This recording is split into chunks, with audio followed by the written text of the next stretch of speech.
Hello everyone, welcome back to my channel Neha's Kitchen. आज मैं आपके लिए लेकर आई हूँ रक्षाबंधन में बनाई जाने वाली मीठे की रेसिपी, लेकिन कुछ अलग और डिफरेंट। वीडियो अच्छी लगे तो लाइक और शेयर जरूर कर दीजिएगा।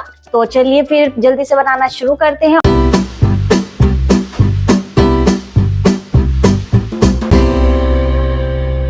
सबसे पहले एक स्ट्रेनर लेंगे, इसमें लेंगे हम मैदा यहाँ पर हम 1.5 कप के करीबन मैदा लेंगे।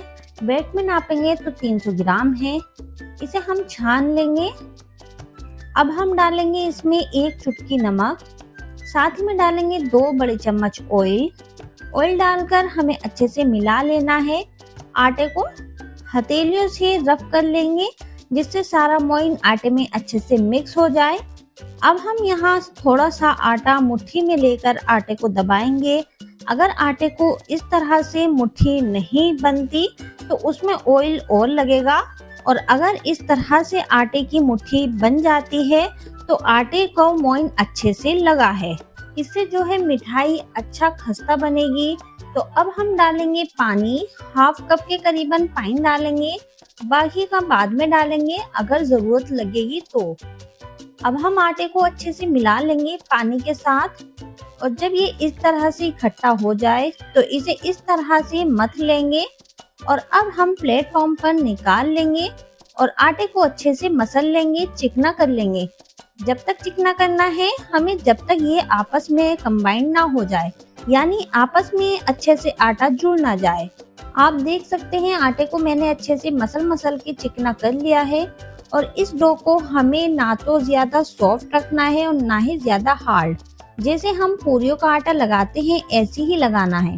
और आप देख सकते हैं हमारा 1/2 कप पानी बच गया है, यानी आटे को गूंदने में सिर्फ 1/2 कप पानी ही लगा है। झटपट से ये रेसिपी बन जाती है, एक बार जरूर ट्राई कीजिएगा और लाइक और शेयर भी जरूर कर दीजिएगा। तो अब हम आटे को सेट होने के लिए रख देते हैं साइड में कवर करके आधा घंटे के लिए। इतने हम चाशनी बना लेते हैं।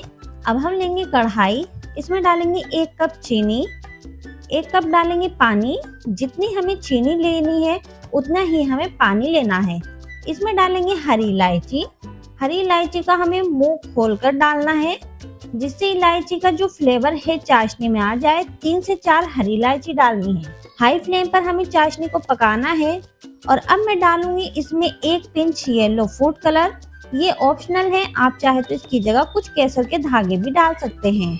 अब मैं आपको बता देती हूँ हमें चाशनी कैसी बनानी है। यहाँ हमें चाशनी सिर्फ चिपचिपी बनानी है, 1 या 2 तार वाली चाशनी बिल्कुल भी नहीं बनानी है। जब चीनी घुल जाए तो 2 से 3 मिनट बाद हम अपने दोनों फिंगर से चाशनी को चेक करेंगे। चाशनी देखिए चिपचिपी हो रही है, लेकिन तार नहीं बन रहा है। तो हमें इस तरह की चाशनी चाहिए। तो चाशनी हो गई है रेडी।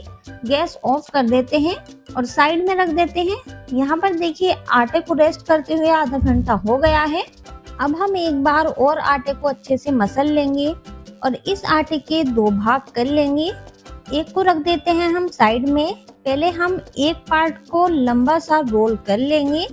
ये हाथों को इस तरह से घुमाते हुए लंबा सा रोल हमें बना लेना है। ज्यादा पतला भी नहीं बनाना है रोल को। और इसके अब हम पीस में कट कर लेंगे। और इस तरह से कट करने के बाद गोल गोल लोई बनाकर हमें तैयार कर लेनी है। इस तरह से हमें कट करने से इक्वल साइज के हमारे पेड़े बन जाते हैं। आप चाहे तो तोड़कर भी इन पेड़ों को बना सकते हैं। तो जो दूसरा पार्ट है आटे का, उसको भी हम इसी तरीके से गोल रोल बनाकर लोइया बना लेंगे। इस तरह से देखिए सभी हमने पेड़े बनाकर तैयार कर लिए हैं। अब हम एक पेड़ा लेंगे और इस तरह से प्रेस करेंगे हाथों की हथेलियों से। अब हमें सारे पेड़े इसी तरीके से प्लेट करके रख लेने हैं। इससे जरा आसान हो जाता है पूरियां बेलने में। अब हम एक पेड़ा लेंगे और उसे हम बेल लेंगे। और हमें चारों तरफ से इक्वल साइज का बेलना है। मोटा हमें बिल्कुल भी नहीं बेलना है, पतला पतला बेलना है। चारों तरफ से जैसे हम मोमोज की पूरियां बेलते हैं पतली पतली, सेम ऐसी ही बेलनी है। इसे मैंने बेल लिया है। अब हम इसे कट करेंगे नाइफ से, या पिज्जा कटर से भी कट कर सकते हैं। किसी भी चीज से आप कट कर सकते हैं। बस हमें ध्यान ये रखना है जब हम कट करें तो इसकी जी साइडों से कट नहीं करना है, बीच में से कट लगाना है। जैसे मैं लगा रही हूँ सेम इसी तरीके से कट लगाना है। अगर हम साइडों में से कट कर देंगे तो इसकी जो लेयर हैं वो सारी खुल जाएंगी। तो आप देख भी सकते हैं मैं किनारों पर बिल्कुल भी कट नहीं कर रही हूँ। तो अब हम साइड में से सारी लेयर को इकट्ठा कर लेंगे।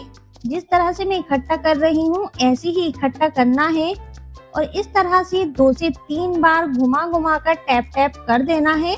इससे जो है सारी लेयर खुल जाती हैं आपस में।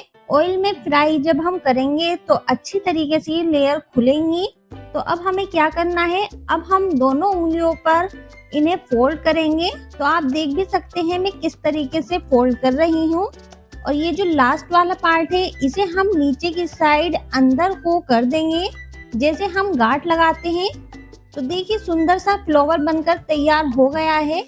अब हम हाथों से हल्का सा प्रेस करेंगे और हल्का सा 1 से 2 बार बेलन चला देना है। ज्यादा नहीं चलाना है, बस हल्के से चलाना है।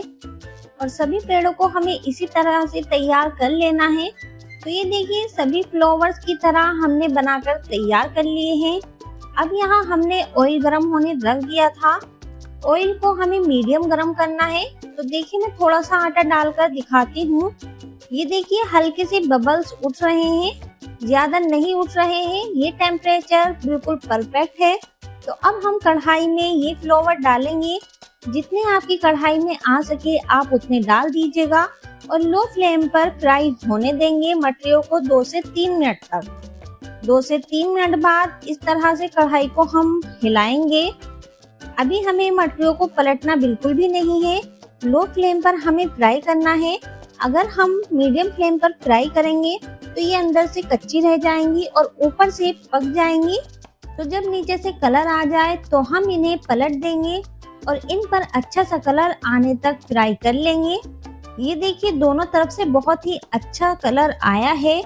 तो अब हम इन्हें निकाल लेते हैं और अब हमें गर्मा गर्म चाशनी में ये सारी मटरियाँ डाल देनी है। अगर आपकी चाशनी ठंडी हो गई हो तो आप उसे हल्की गर्म कर लीजिए और जब ये मटरियाँ डालें। और अगर आपको ये मटरियाँ नमकीन बनाकर खानी है तो इन्हें ऐसे ही सर्व कर सकते हैं। तो 5 से 6 मिनट तक हमें ये चाशनी में अच्छे तरीके से डूबे रहने देना है। 5 से 6 मिनट बाद हम इन्हें निकाल लेंगे। है ना एकदम यूनिक मिठाई की रेसिपी। ऊपर से थोड़ा सा पिस्ता और चांदी के वर्क से गार्निशिंग कर देंगे। अगर आपके पास चांदी का वर्क नहीं है तो आप ऐसे भी सर्व कर सकते हैं। तो लीजिए इस रक्षाबंधन में भाइयों के लिए अपने हाथों से ये फटाफट बन जाने वाली मिठाई बनाकर खिलाइएगा। इसे आप त्योहार और बिना त्योहार के भी बना सकते हैं, बहुत ही जल्दी बनकर तैयार हो जाती है। रेसिपी पसंद आए तो लाइक और शेयर जरूर कर दीजिएगा। चैनल पर नए आए हैं तो सब्सक्राइब भी जरूर कर दीजिएगा। फिर मिलते हैं एक नई रेसिपी के साथ। जब तक के लिए गुड बाय, अपना ख्याल रखिएगा।